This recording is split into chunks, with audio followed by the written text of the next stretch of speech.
Désert du Sahara. Un nomade épuisé gît dans sa tente, incapable de se rendormir.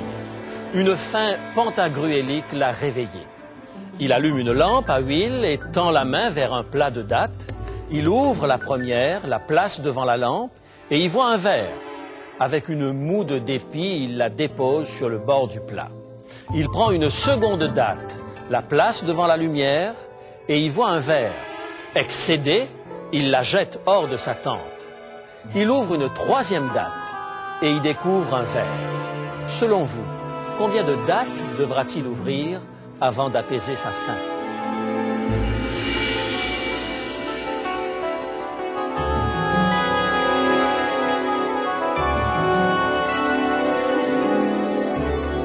Il est écrit, je suis José Élisée et je vous apporte la solution à vos besoins les plus profonds, le Christ vivant.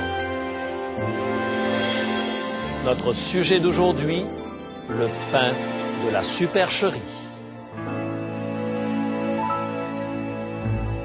3 dates, 3 verres. Notre nomade a rapidement résolu son problème. Il a éteint la lampe et il a englouti toutes les dates. Ne serions-nous pas un peu comme ce nomade? N'avons-nous pas, dans certaines circonstances, mouché la lumière de la loi, éteint la lampe de la maîtrise de soi, obscurci l'éclat de la révélation divine, et à la faveur de l'obscurité, n'avons-nous pas dévoré les vers de la rébellion et de l'anarchie? Il peut se révéler dangereux de manger dans l'obscurité, surtout si vous n'avez aucune garantie sur le contenu de votre assiette. Le livre des Proverbes dit que nous courons le risque de consommer ce que nous croyons être du pain et connaître de mauvaises surprises. Voici ce passage qui se trouve dans le chapitre 20 et le verset 17. Proverbes, chapitre 20 et le verset 17. Le pain du mensonge est doux à l'homme, et plus tard, sa bouche est remplie de gravier. Se pourrait-il que le christianisme moderne ait été envahi par une subtile hérésie qui risque de nous laisser un goût de gravier dans la bouche? Je veux parler du nouvel âge qui, de façon très subtile, a pénétré le christianisme pour finir par envahir des pans entiers de la pensée chrétienne. Remarquez que le pouvoir de la pensée positive, comme aiment l'appeler les adeptes du nouvel âge, semble être une pensée biblique. Pourtant, ce pouvoir se substitue à un élément fondamental du christianisme véritable, la nouvelle naissance. Tout se passe comme si un vieux mensonge, exprimé en termes nouveaux, envahit l'Évangile. Le mensonge de Satan à nos premiers parents, vous serez comme des dieux. La pensée positive est devenue le cheval de Troie du mysticisme oriental pour faire pénétrer le culte diabolique dans l'Église chrétienne.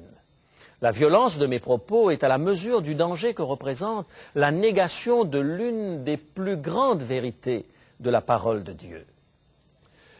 Voici comment un ardent défenseur de la pensée positive, Norman Vincent Peale, qualifiait la naissance virginale de Jésus dans une entrevue à un journaliste. Une idée théologique sans importance pour le salut. Dans l'émission télévisée de Phil Donahue en octobre 1984, il a nié la nécessité de la nouvelle naissance. « J'ai ma propre relation personnelle avec Dieu et vous avez la vôtre », a-t-il répondu à la question d'un auditeur. « Je connais un temple shintoïste au Japon où un jour j'ai trouvé la paix éternelle pour mon âme. » C'est par ce type de raisonnement que le pain de la supercherie se substitue à la vérité de l'Évangile. Parce que nos contemporains ne se satisfont plus d'un Évangile suranné. À la recherche du nouveau, ils sont volontiers avides de sensationnel, plus souvent dépendants de leurs sentiments que de la parole de Dieu. Le nouvel âge nous assure que nous pouvons devenir ce que nous désirons devenir simplement parce que nous possédons le potentiel de petits dieux. Mes amis, il n'existe pas de raccourci au salut. Il n'y a qu'une façon d'être sauvé. Toute autre solution n'est que du pain de la supercherie.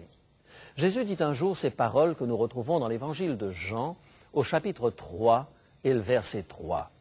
Jean, chapitre 3 et le verset 3. Si un homme ne naît de nouveau, il ne peut entrer dans le royaume de Dieu. Le mot « si » exclut toute autre approche. Jésus l'a utilisé à maintes reprises, faisant référence à la même réalité. Si vous ne vous repentez, vous périrez tous également.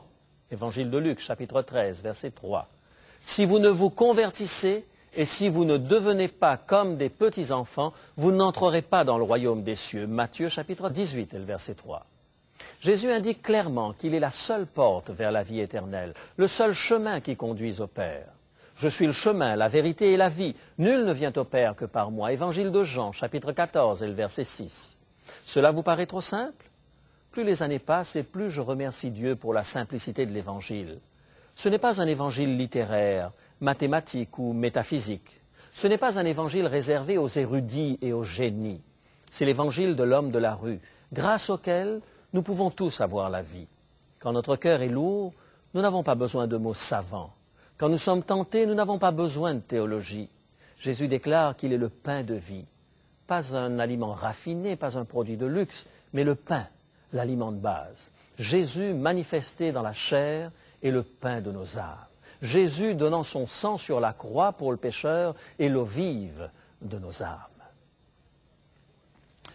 La théologie moderne confond volontiers christianisme et panthéisme, voyant Dieu en tout. S'il est vrai que nous pouvons voir Dieu dans la nature, Dieu étant le créateur de la nature, cela ne nous autorise pas à adorer la créature à la place du créateur. Si les philosophes d'Athènes, à l'époque de l'apôtre Paul, s'étaient donné une foule de divinités, ils n'ont pas pour autant trouvé le chemin de la vie éternelle. Le paganisme antique, tout comme les religions orientales, même rafistolées à la sauce Nouvel Âge, n'apporte pas de remède au péché. Il est possible que le fait d'avoir longtemps confondu la nouvelle naissance et la pratique d'une religion ait conduit bien des chrétiens à croire qu'ils étaient sauvés par leur appartenance à l'Église. L'Église peut vous indiquer le chemin qui mène à Christ, mais elle ne peut pas vous sauver. Vous pouvez fréquenter les églises 7 jours sur 7, sans pour autant connaître la nouvelle naissance. Si vous n'êtes pas né de nouveau en Jésus-Christ, votre certificat d'appartenance à l'Église n'est qu'un simple bout de papier. La seule porte pour entrer dans la véritable Église, c'est Christ, celui qui s'est défini lui-même comme étant la porte. Mais, dites-vous, j'ai été baptisé. J'ai même été baptisé 2 fois. La première à 8 jours, sans mon consentement, la seconde par décision personnelle à l'âge adulte. Je suis donc assuré d'être vacciné contre l'enfer. Si le baptême est l'acte public par lequel je dis au monde mon choix, il ne peut pour autant se substituer à la nouvelle naissance intérieure, cette régénération produite par l'Esprit Saint. À moins que vous n'ayez reçu l'Esprit Saint, vous êtes entré dans le baptistère pécheur sec et vous en êtes ressorti pécheur mouillé. Ce n'est pas le temps qu'on vous a maintenu la tête sous l'eau qui fait de vous un membre du corps de Christ. Le baptême est probablement la porte d'entrée de l'Église, mais pas automatiquement la porte d'entrée du salut. Tout autre pain est le pain de la supercherie. Mais alors, direz-vous, que faites-vous de ma profession de foi?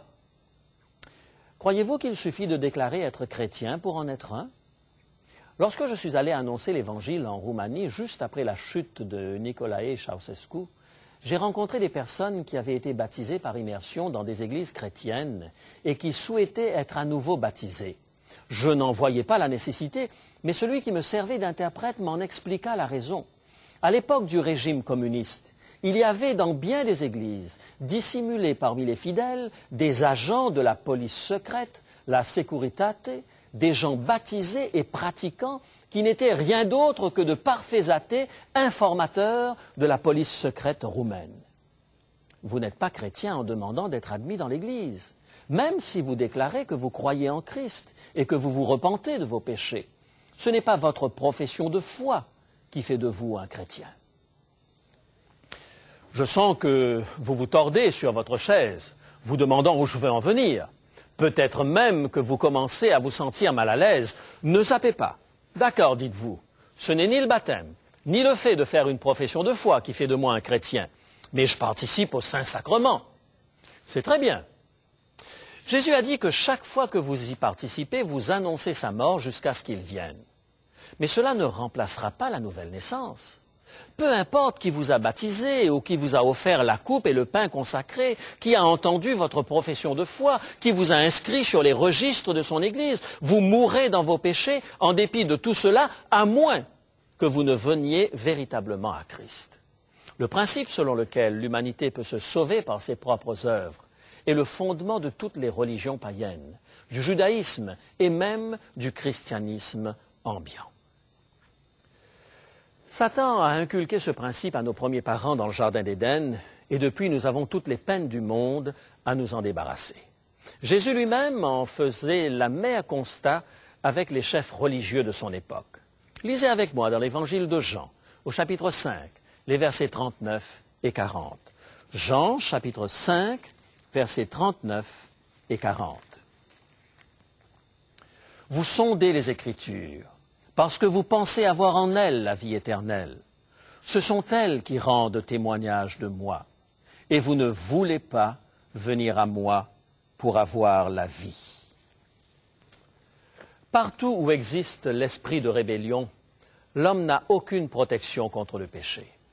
L'horrible objectif de Satan est de nous empêcher d'obtenir la vie éternelle en Jésus-Christ. Le diable sait parfaitement que c'est le seul chemin qui puisse assurer aux humains l'éternité en les libérant du péché. Aussi, il nous gave de dattes véreuses, il nous ressasse le principe du salut par les œuvres au point que nous ne sentions plus la nécessité d'un antidote au péché. Si je crois que mes bonnes œuvres peuvent effacer en partie mes péchés, cela signifie que j'ai moi-même fixé le prix de ce péché. Or, tout péché que je commets, aussi minime qu'il puisse paraître à mes yeux, ne peut être pardonné que grâce au sang du Fils de Dieu. Ceci devrait bannir à tout jamais la pensée que mes bonnes œuvres peuvent payer le prix de mes péchés. Le salut par les œuvres nie la gravité du péché et cultive dans l'esprit d'un individu l'idée selon laquelle il pourrait être son propre sauveur.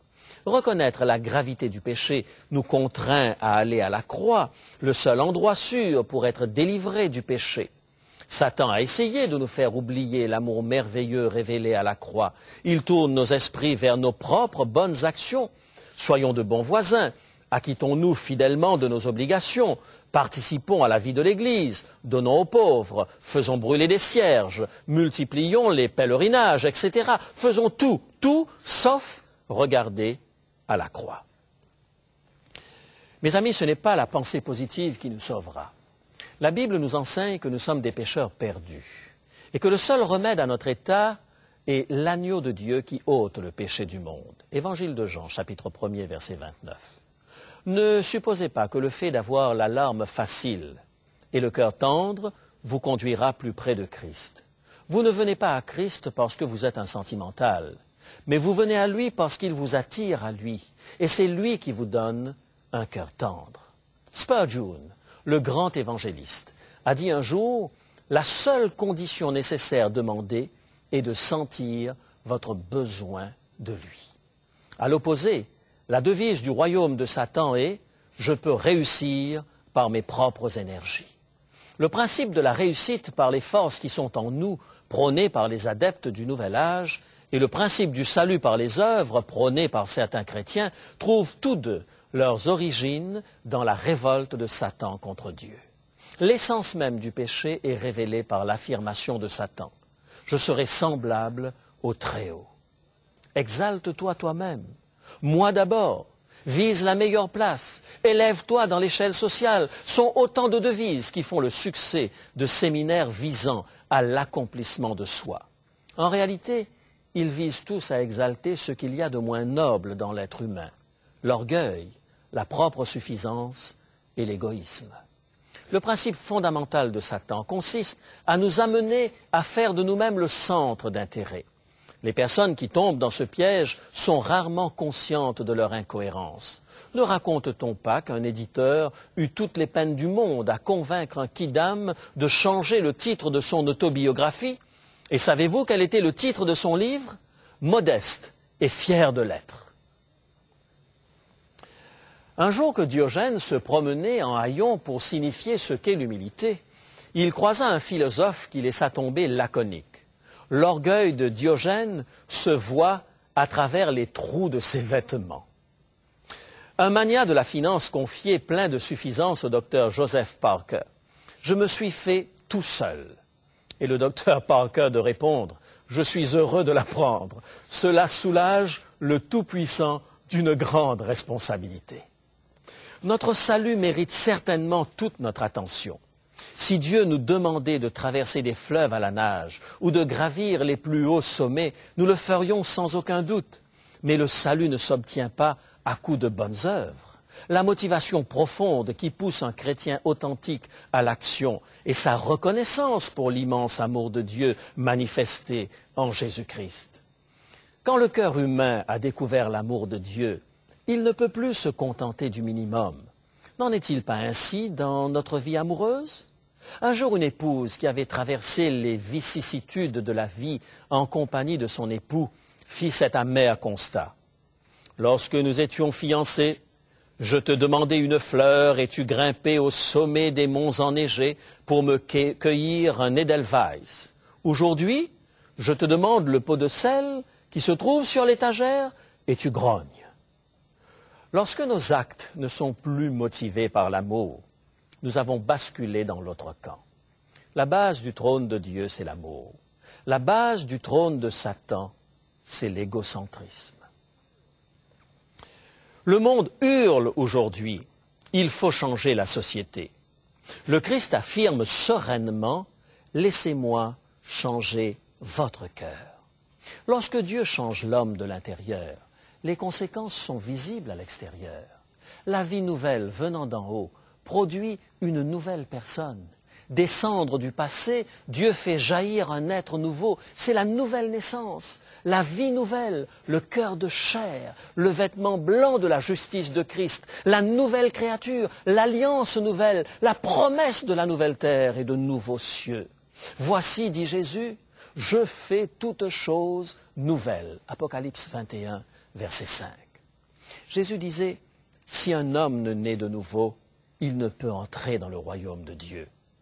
Vous pouvez posséder assez d'argent pour faire le tour du monde, peut-être même participer au voyage touristique dans l'espace organisé par les Russes, mais tout l'argent du monde ne pourra vous acheter un billet pour le ciel. La seule façon de voir un jour le royaume des cieux, c'est de passer par la nouvelle naissance. Que nous soyons chrétiens depuis des décennies, que nous n'ayons jamais entendu parler de la grâce de Dieu, aucun d'entre nous ne part désavantagé dans la course à la vie éternelle. C'est la seule course dans laquelle chaque participant part de là où il se trouve et possède l'assurance qu'il sera vainqueur. En avez-vous assez de consommer des dattes pleines de verre que sont les philosophies de notre monde? En avez-vous assez de jouer des coudes pour vous affirmer et pour obtenir une meilleure situation, tenaillé en permanence par la crainte de la concurrence? Avez-vous soif d'un idéal différent? Venez à Jésus tel que vous êtes. Il vous accueille et il a une place pour vous dans son projet. Aimeriez-vous dire à Jésus maintenant que vous voulez qu'il fasse sa demeure en vous? Alors, prions ensemble. Notre Père et notre Dieu, nous te remercions pour le merveilleux plan du salut. Nous te remercions de ce que nous n'avons pas à nous nourrir du pain de la supercherie. Nous n'avons rien à t'offrir sinon nos pauvres vies de péché. Nous avons conscience qu'il n'existe aucun remède humain à notre condition sans espoir. Aussi nous venons à toi tels que nous sommes en te disant « Réalise en nous ton projet de vie, change notre cœur, que ton Esprit Saint réalise pour nous ce changement de nature, fais-nous connaître la véritable nouvelle naissance. » Bénis chacun des téléspectateurs en ce jour, accepte notre Dieu, la prière que nous t'offrons au nom de Jésus, notre seul Sauveur. Amen.